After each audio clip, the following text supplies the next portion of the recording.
এরে নবীর আশিক উম্মতের দল, আমার নবী বলেন লাউ কানা মুসা হাইয়ান লাত্তাবাআনি।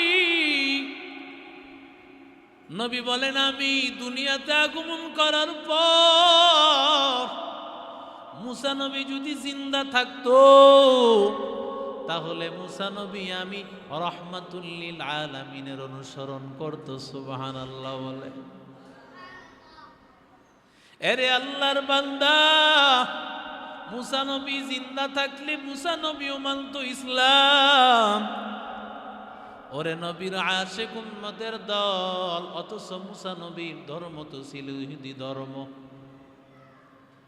আমার নবী ডাক দিয়া বলেন ঈসা নবী যখন দুনিয়াতে আবার আগমন করবেন, ঈসা নবী কিন্তু তার খ্রিস্ট ধর্ম পালন করবে না। ঈসা নবী দুনিয়াতে আসিয়া কিন্তু ইসলাম ধর্মের উপর আমল করবে। সুবহানাল্লাহ।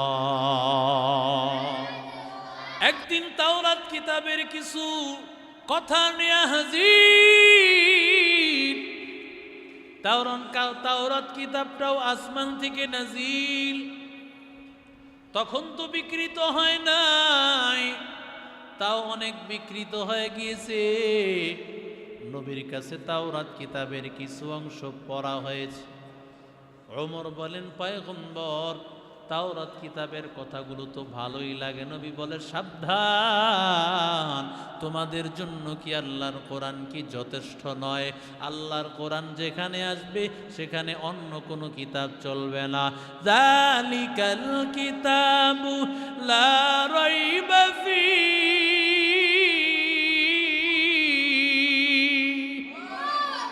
আল্লাহ আমুল কিতাব দিয়েছেন, সন্দেহ নাই, সন্দেহের অবকাশ মাত্র নাই। আল্লাহ এমন কিতাব আল্লাহ দান করেছেন যেই কিতাবের মতো দামি কিতাব আর একটাও নাই। ওরে আল্লাহর বান্দা, ওই কিতাব থাকতে মুসলমানের আর কোনো চিন্তা নাই। মুসলমানের আসল ধর্ম হলো ইসলাম, কিতাব হলো কোরআন। সুবহানাল্লাহ। হযরত ওমর রাদিয়াল্লাহু তাআলা আনহু, আল্লাহর নবী দোয়া করেছেন, হে মালিক আল্লাহুম্মা ইজ্জিল ইসলাম বিআহাদিল উমারাইন।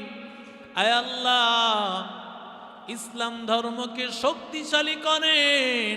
আয় আল্লাহ, দুইজন ওমরের একজনের দ্বারা, একজন হলো ওমর ইবনুল খাত্তাব আর একজন হলো ওমর ইবনে হিশাম, যার নাম হলো আবু জাহেল। আল্লাহ এই দুইটা ওমরের একটা ওমর চাই, কারণ সেই মানুষটা খারাপ।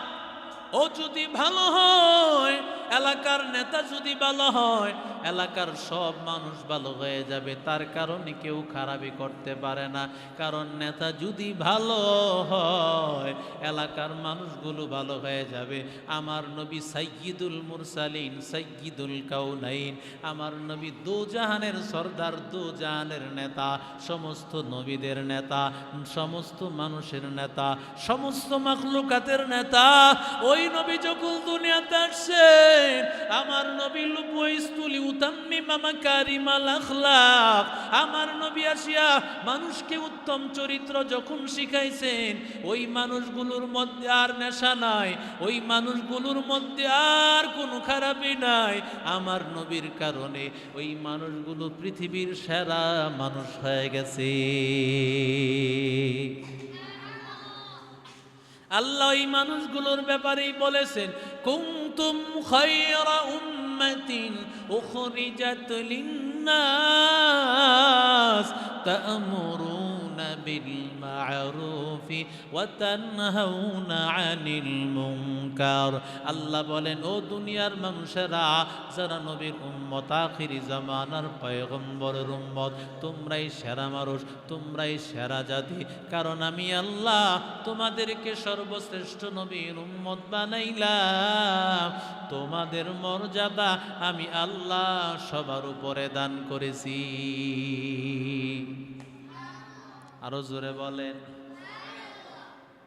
এরে নবীর আশিক উম্মতের দল, ও আল্লাহর বান্দা, ওমরের জন্য আল্লাহর নবী দোয়া করেছেন, আয় আল্লাহ, দুইজন ওমরের একজন ওমরকে কবুল করে নেন।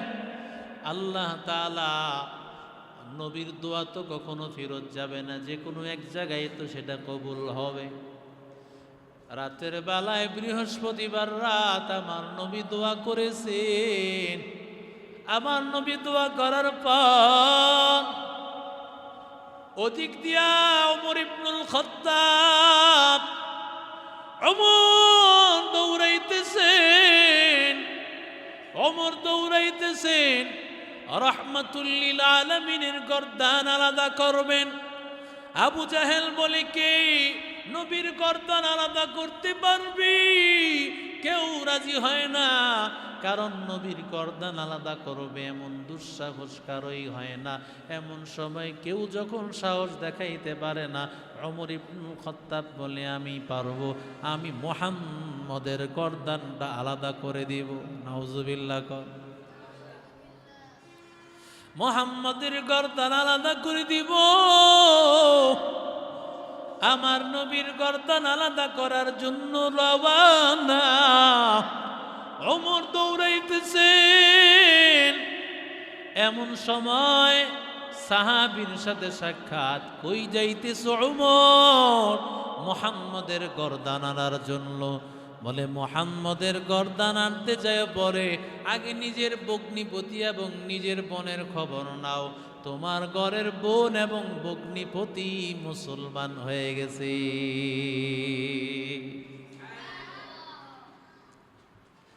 ওমরের মাথাটা গরম হয়ে গিয়েছে।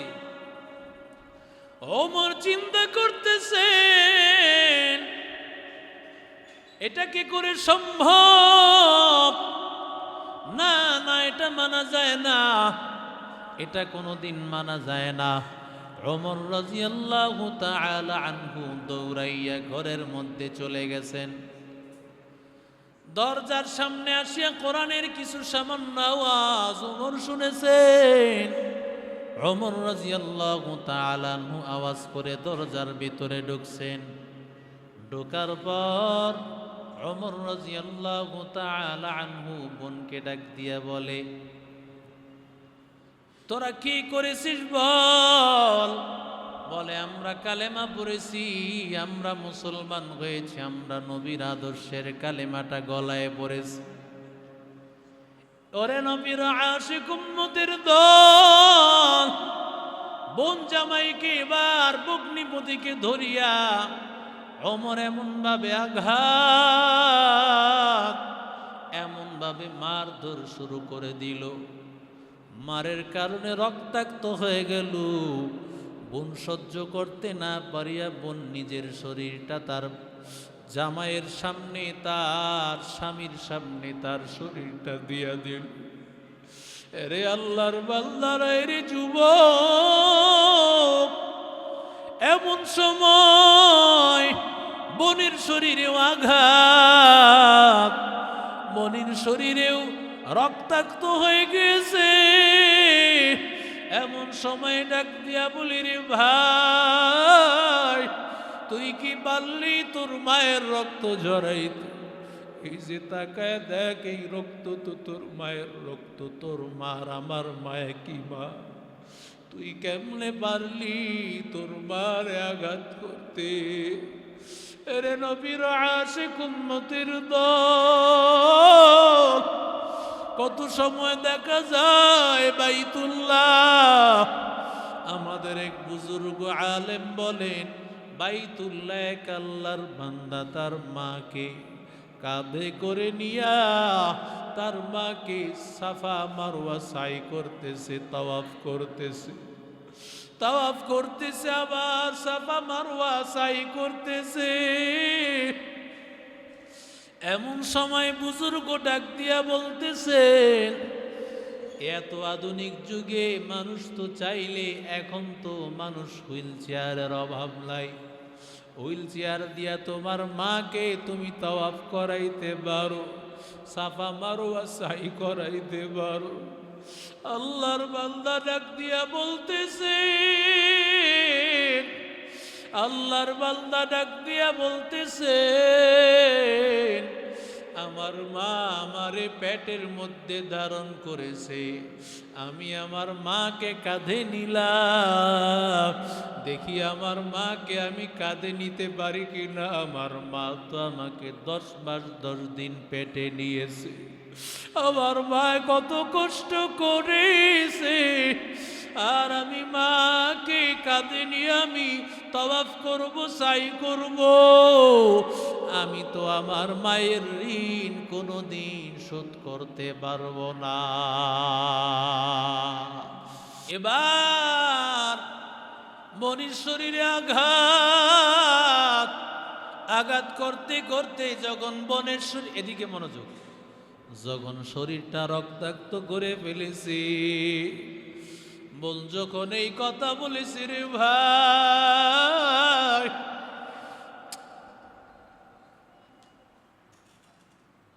তুই কি আমার শরীর আঘাত করতে পারলি? এই কথাটা শুনিয়া ভাইয়ের মনটা গলে গেছে, আরে আমি এটা কি করলাম।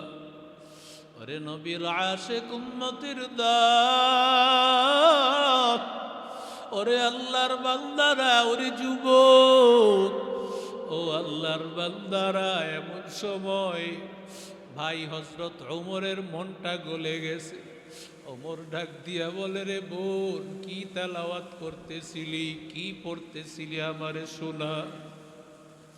বোন ডাক দিয়া বলে, যদি শুনতে চাও তাহলে তোমার ওযু করা লাগবে, গোসল করে পবিত্র হওয়া লাগবে। এবার ওমর রাদিয়াল্লাহু তাআলা গোসল করলেন, পবিত্র হলেন, কাপড় পরলেন। এবার বোন জামাই তেলাওয়াত শুরু করে দিলে, বিসমিল্লাহির রহমানির রহিম, তাহা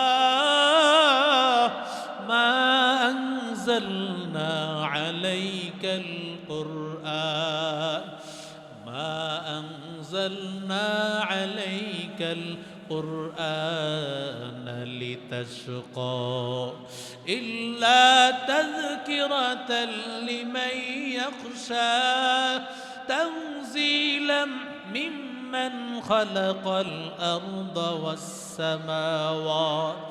والسماوات العلى الرحمن على العرش استوى। হযরত ওমর এই তেলাওয়াতগুলো শুনতেছিলে আর চোখের পানি ফালাইতেছিলে, কারণ যারা আমার আল্লাহর পাগল, যারা আমার আল্লাহর পাগল, তারা কোরআন তেলাওয়াত শুনলে তাদের অন্তরের মধ্যে জালজালা তৈরি হয়ে যায়, আর সহ্য করতে পারে না। ওমর কোরআন তেলাওয়াতগুলো শুনেছে আর সহ্য করতে পারে না। ওমর বলে, আমারে তাড়াতাড়ি নিয়ে চল, আমি আর দেরি করতে রাজি না, আমি এখনই নবীর হাতে হাত দিয়া কালেমা পড়ে মুসলমান হব। আমার নবীর দরবারে গিয়া ওমর কালেমা পড়ে মুসলমান হয়েছে। ওরে আল্লাহর বান্দা, ও নবীর আশিক উম্মতের দল, এই জন্য বান্দা আল্লাহর কাছে সব সময় চাইতে হবে। মরণের কোনো গ্যারান্টি নাই রে যুবক, কোন সময় তোমার মরণের ডাক আসিয়া যায়। ওরে আল্লাহর বান্দা, ও ছাত্র ভাই, গভীর রাতে উঠি আল্লাহরে ডাক, আল্লাহরে গভীর রাতে উঠিয়া ডাকবা। একটু সময় 2, 4, 5 মিনিট প্রয়োজনে জিকির করবা, আল্লাহ আল্লাহ আল্লাহ আল্লাহ আল্লাহু হাজিরি আল্লাহু নাজিরি আল্লাহু মাই আল্লাহু হাজিরি আল্লাহু নাজিরি আল্লাহু মাই।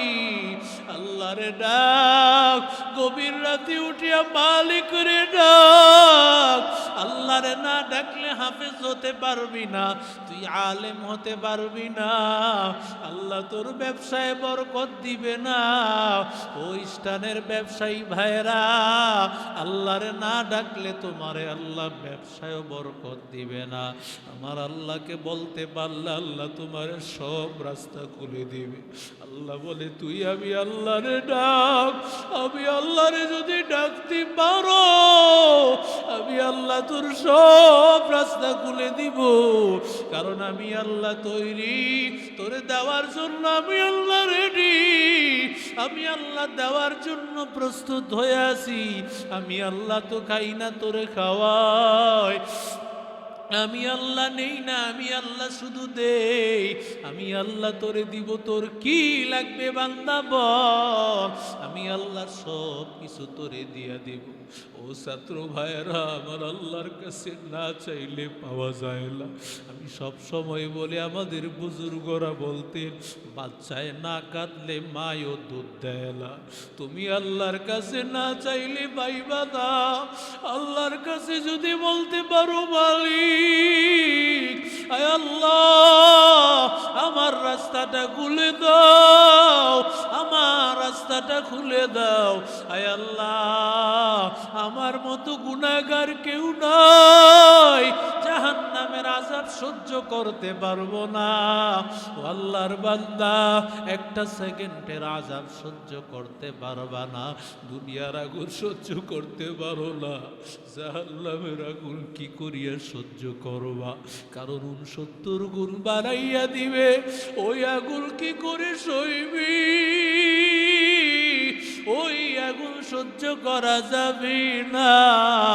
ও আল্লাহর বান্দারা, আল্লাহর কাছে বলো হে মালিক আয় আল্লাহ হেদায়েতের রাস্তায় চালাও, আয় আল্লাহ হাফেজ বানায়া দাও, আলেম বানায়া দাও, আয় আল্লাহ মানহালে নিয়ে আসছু, কোরআনের জায়গায় নিয়ে আসছু, ফিরাইয়া দিও না রে আল্লাহ।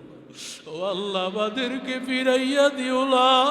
ও আল্লাহ যদি তুমি সাহাবীদেরকে ঈমান দিতে পারো, সেই সাহাবীরা মুসলমান ছিল না, ওরা মূর্তির পূজা করত। আয় আল্লাহ আমরা কোনোদিন মূর্তির পূজা করি নাই। আয় আল্লাহ জন্মের পরে থেকে আল্লাহ তোমারই ডাকছি রে আল্লাহ, আমাদেরকে কেন আল্লাহ তুমি হেদায়েত দিবা না? আয় আল্লাহ আমাদেরকে কেন কোরআনের পথে চালাইবা না আল্লাহ? আয় আল্লাহ আমাদেরকে কবুল করো, আমাদেরকে হেদায়েতের রাস্তায় চলায় দাও।